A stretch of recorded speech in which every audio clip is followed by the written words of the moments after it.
My name is Hannah Brooks. I'm 35 years old.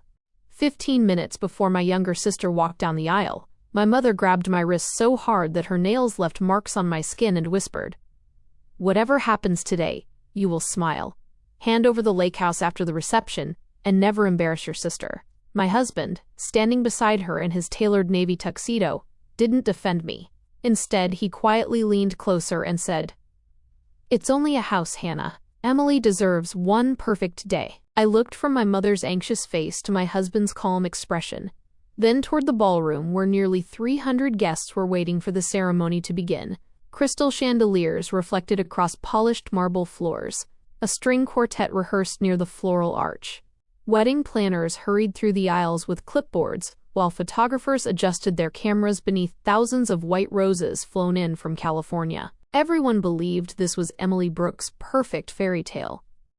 Nobody knew that less than an hour earlier, I had received an email containing 47 pages of contracts, bank transfers, and messages, proving that my own sister had spent the last 18 months stealing my future with the help of my husband and my parents. I folded my phone, slipped it back into my clutch, smiled politely, and answered my mother with a single sentence. "Don't worry. I won't ruin the wedding." She sighed with relief. My husband smiled. My sister laughed inside the bridal suite. None of them realized I had told the truth. I wasn't going to ruin the wedding. I was simply going to let the truth arrive exactly on schedule. If you've ever been expected to sacrifice everything so someone else could have their perfect day, stay with me. Because what happened before my sister's wedding reception permanently changed my family, ended my marriage, and exposed a secret my grandmother had been protecting for nearly 20 years. 8 months earlier, my grandmother called me into her study 2 days before Christmas. She was 78 years old and had spent 40 years building Brooks & Sullivan interiors into one of Tennessee's most respected commercial design firms. Even after retirement, she still organized every file herself, wrote handwritten notes instead of emails whenever something mattered, and believed that people always revealed who they truly were when money entered the conversation. I found her sitting beside the fireplace with 3 folders stacked neatly on the coffee table. "Close the door," she said. Her voice sounded calm, but something about her expression felt different. After I sat down, she pushed one of the folders toward me. "This stays between us." I frowned. "What's happening?" She looked at me for several long seconds before answering. "I'm getting older, Hannah, and before I'm gone, I need to make sure at least one person in this family knows the truth." Inside the folder were property records. The first document showed ownership of a lakefront house outside Franklin. The second listed several investment accounts. The third was something I had never expected to see. A trust. Created 12 years earlier. Beneficiary, Hannah Brooks. Estimated value, $2.8 million. I stared silently at the numbers. There has to be a mistake. There isn't, but Mom always said the lake house belonged to all of us. Grandma smiled sadly. Your mother says many things. She folded her hands. I bought that house after your grandfather died. I never transferred it to your parents. I only allowed them to use it. My heartbeat quickened. So why does everyone think Emily is getting it? Because your mother decided that story sounded better. I looked back at the documents. Everything had been notarized years ago. Every signature was genuine. Every page legally binding. I don't understand. You don't have to understand today. She reached into the drawer beside her chair and removed a cream-colored envelope sealed with dark blue wax. Across the front, in her elegant handwriting, were 6 simple words. For Hannah. Open only when necessary. When will it be necessary? She smiled. You'll know. Grandma passed away 3 months later. The funeral was held on a rainy Saturday morning in downtown Nashville. Emily arrived 25 minutes late, wearing oversized sunglasses, even though the ceremony was indoors. She hugged everyone dramatically. She cried loudly enough for people in the back pews to hear. Before the service even ended, she had already uploaded a black and white photograph to Instagram. Forever grateful for the woman who taught me unconditional love. Within an hour, the post had collected almost 18,000 likes. I never posted anything. I didn't need strangers to know how much I loved my grandmother. At the reception afterward, Emily cornered me beside the dessert table. So, she smiled sweetly. What did Grandma leave you? Some memories. She laughed. No, seriously. I am serious. Before I could walk away, my mother joined us. Hannah, if there was a will, we should discuss it together. There wasn't. That wasn't entirely true. There wasn't a will. There was something much more carefully planned.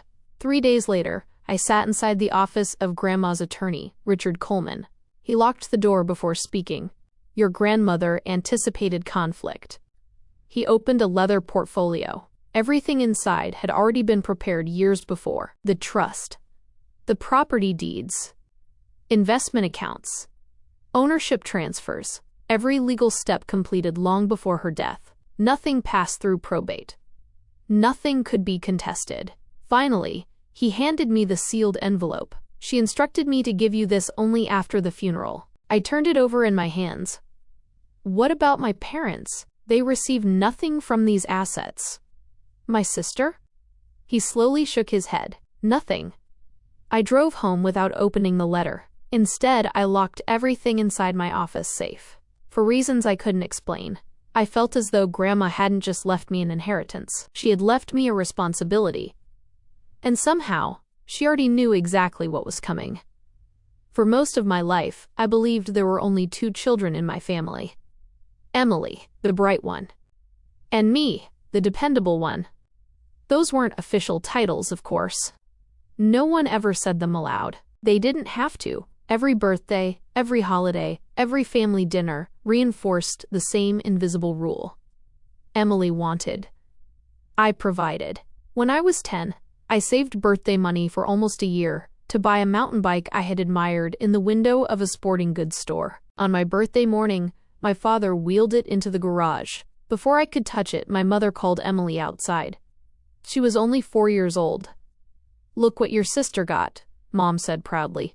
Emily climbed onto the seat, scratched the frame against the driveway, then burst into tears because her feet couldn't reach the pedals. Instead of comforting me after watching my new bicycle scrape across the concrete, my mother looked directly at me.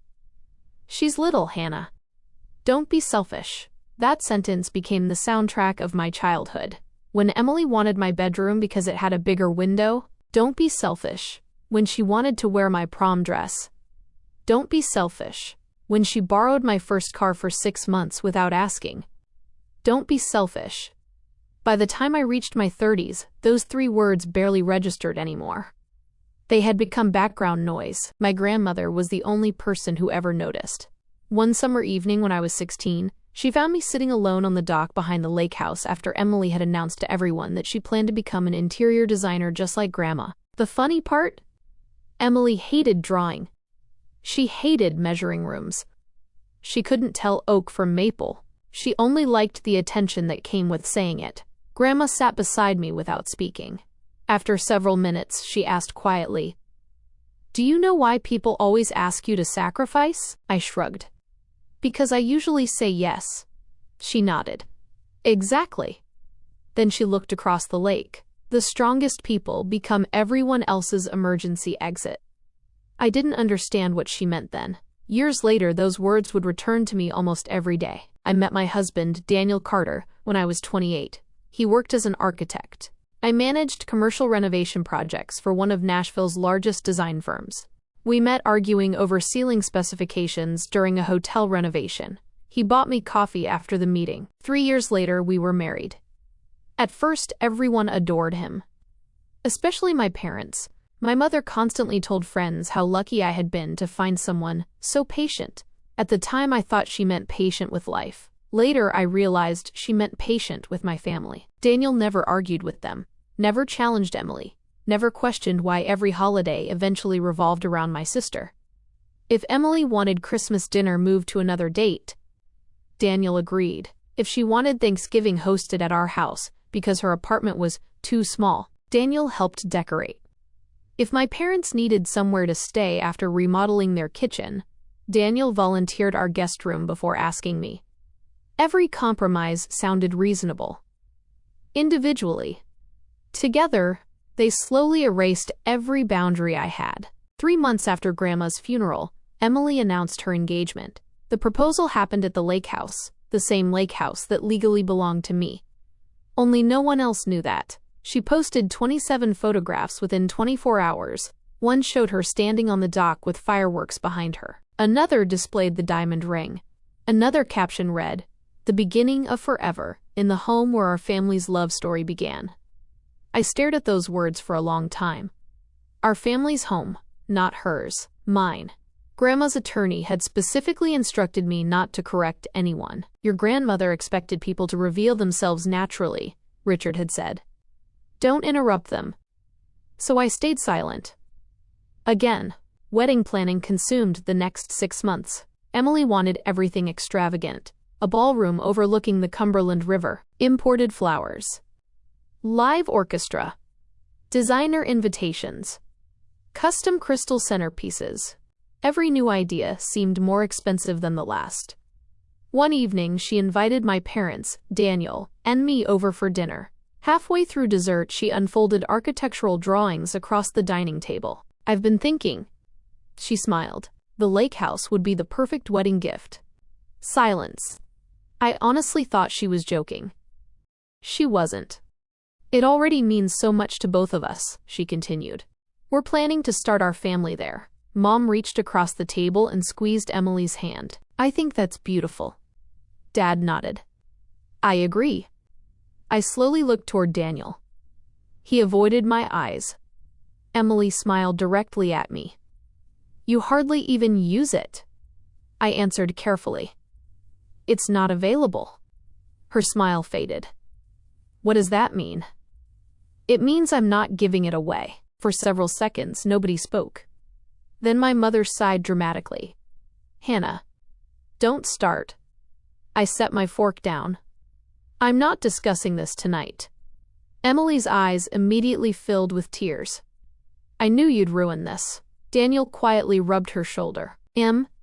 It's okay." She sniffled. "I shouldn't have asked." My mother glared at me across the table. "You've always had trouble sharing." That sentence followed me home. Daniel barely spoke during the drive. Finally, he broke the silence. "Maybe she's right." I turned toward him. "About what?" "You don't even spend much time there." I couldn't believe what I was hearing. "So your solution is to give away my property?" "Our property." He corrected me automatically. I looked out the passenger window. "No." He sighed. "You're making this harder than it needs to be." I remembered something Grandma once said. The first person who tells you your boundaries are unreasonable is usually the person benefiting from your lack of them. For the first time in our marriage, I wondered whose side my husband was actually on. The wedding day arrived on a warm Saturday in late September. By noon, the ballroom at the Harpeth Grand Hotel looked exactly the way Emily had always imagined it. White orchids climbed 12-foot floral columns. Crystal chandeliers reflected across polished marble floors. Nearly 300 guests filled the ceremony hall. Local business owners, family friends, clients from Brooks & Sullivan Interiors, influencers Emily had invited, despite barely knowing them. Everyone admired the decorations. Everyone admired the bride. Nobody noticed the woman sitting quietly in the second row with a cream-colored leather folder resting beside her chair. Me. I wasn't nervous anymore. 3 days earlier, everything had changed. At 9:14 on Wednesday morning, my phone vibrated while I was reviewing renovation plans at work. The sender was unfamiliar, Sarah Mitchell. I almost ignored it. Instead, I opened the email. The subject line read, "I think you deserve to know before Saturday." Attached were 47 pages, property contracts, wire confirmations, emails, text messages. At first, none of it made sense. Then I recognized Daniel's signature. A development agreement. 16 months earlier, my husband, Emily, and my parents had quietly created a company together called Lakeview Development Holdings. Its only purpose? To acquire the lake house after Grandma's death. One email stopped me cold. From Emily to Daniel. 8 months before her engagement. "Once Hannah signs everything after the wedding, we'll refinance immediately. She never reads legal paperwork when Mom pressures her." Another message from my mother. "She'll do anything to avoid making a scene. That's always been her weakness." Then another. From Daniel, leave the documents to me. I'll tell her they're insurance papers. Insurance papers. The same phrase he had used 3 nights earlier. I closed my office door. Read every page twice, then drove directly to Richard Coleman's office. He spent almost 2 hours reviewing every document. When he finished, he removed his glasses and looked at me quietly. Hannah, they've prepared multiple fraudulent transfer documents. They expected you to sign them during the reception. Can they take the house? No, they don't know your grandmother transferred everything years ago. What should I do? He smiled. Exactly what your grandmother expected. The ceremony itself was beautiful. Emily looked radiant walking toward the altar. Daniel stood beside me, pretending nothing had changed. During the vows, he even reached for my hand. I gently moved it away. He looked confused. I smiled politely. Later, the reception began at 6 o'clock. Champagne flowed. The band played. Guests laughed. Emily made her grand entrance to applause that seemed to last forever. Dinner ended. The speeches began. Her new husband spoke first, then my father, then my mother.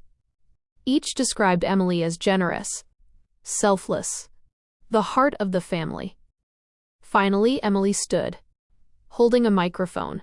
I couldn't have planned this wedding without my amazing sister. Everyone turned toward me. She smiled warmly. Hannah has one more surprise for us tonight. A wedding planner walked toward my table carrying a navy folder. Daniel smiled. My mother looked relieved. Emily continued speaking. Our parents always taught us that family shares everything. Polite applause. She looked directly at me. Hannah, if you could sign the final property documents now, the greatest wedding gift imaginable, the lake house, Kuwait, will officially become our first home. Several guests applauded. Some even stood. I looked slowly around the ballroom. Almost everyone believed they were witnessing a touching family tradition. Only 4 people knew the truth. Emily, my parents, Daniel. They expected me to lower my head, smile, and surrender. Instead, I stood, picked up my own cream-colored folder, walked calmly onto the stage, accepted the microphone from Emily. She whispered, "Just sign." I smiled. "I will sign something tonight." Then I faced the guests. I'd like to thank everyone for celebrating my sister today. I promised my mother I wouldn't ruin this wedding. And I won't. I simply believe everyone deserves complete honesty before applauding a gift. The room became silent. I opened my folder. The document Emily asked me to sign transfers ownership of a lake house. Several guests nodded. What Emily forgot to mention, is that she has never owned it. I held up the original deed. My grandmother transferred this property into an irrevocable trust almost 12 years ago. My name is the only name on it. Emily's smile disappeared. Daniel stopped breathing. My mother slowly stood. Hannah, stop. I continued. I also discovered another set of documents. I projected the first email onto the enormous reception screen behind us. The wedding planner looked horrified. Guests turned toward the image. Daniel's message appeared in enormous letters. Leave the documents to me. I'll tell her they're insurance papers. A murmur spread across the ballroom. Then my mother's email. She'll sign anything if enough people are watching. Someone near the back whispered, "Oh my God." Emily grabbed my arm. Hannah! I gently removed her hand. Please don't interrupt. I projected the incorporation documents for Lakeview Development Holdings, the wire transfers, the draft property agreement. Every page carried signatures. Every date. Every notary stamp. Nothing was speculation. Everything was documented. Emily shook her head desperately. You're twisting everything. I calmly handed another folder to her new husband. I don't think I am. He opened it. Inside were emails proving Emily had hidden the entire scheme from him as well. His face turned white.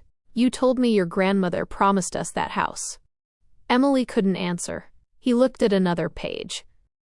Then another. Finally, he stepped backward. You lied to me. Silence. Heavy. Complete. My father slowly lowered his eyes. My mother began crying. Daniel finally approached me. Hannah, I can explain. I looked at him for several seconds, then removed my wedding ring, placed it carefully into his hand. No. You had 18 months. I've already read your explanation. He stared at the ring without moving. Emily suddenly shouted, You planned this. I nodded. Yes. You planned to humiliate me. No. I planned to stop you from stealing my future. Those two sentences echoed through the ballroom. Nobody applauded anymore. Nobody spoke. One by one, guests quietly stood. Several business clients walked out. Emily's new father-in-law removed his jacket, looked at his son. We're leaving. Within 15 minutes, nearly half the ballroom was empty. The photographer packed his cameras. The band stopped playing. The wedding coordinator quietly informed Emily that several remaining vendor balances had just been canceled because the reception had effectively ended. I walked toward the exit. Before reaching the doors, I turned once more. My grandmother told me something years ago. The truth never destroys a family. It only reveals the one that was already broken. Then I left. Daniel moved out 2 weeks later. The divorce was finalized 8 months afterward. Because every inherited asset had remained legally separate, nothing from my grandmother's trust became part of the settlement. Emily's marriage lasted less than 5 months. Her husband later admitted he could never trust someone who had built an entire marriage on deception. My parents spent months trying to repair relationships that had taken decades to break. I answered only one phone call, my father's. He simply said, I'm sorry. For the first time in my life, I believed him. The following spring, I moved permanently into the lake house. I restored Grandma's garden, repaired the old wooden dock, where we used to watch sunsets together. One afternoon, I finally opened the sealed letter she had given me months before her death. The last paragraph read, If you're reading this, it means they finally asked you to give away the life you worked for. I hope you chose yourself. Loving your family never required sacrificing your dignity. Remember that, always. I folded the letter carefully, placed it back inside its envelope, walked onto the porch overlooking the quiet lake. The water was perfectly still. For the first time in years, so was my life.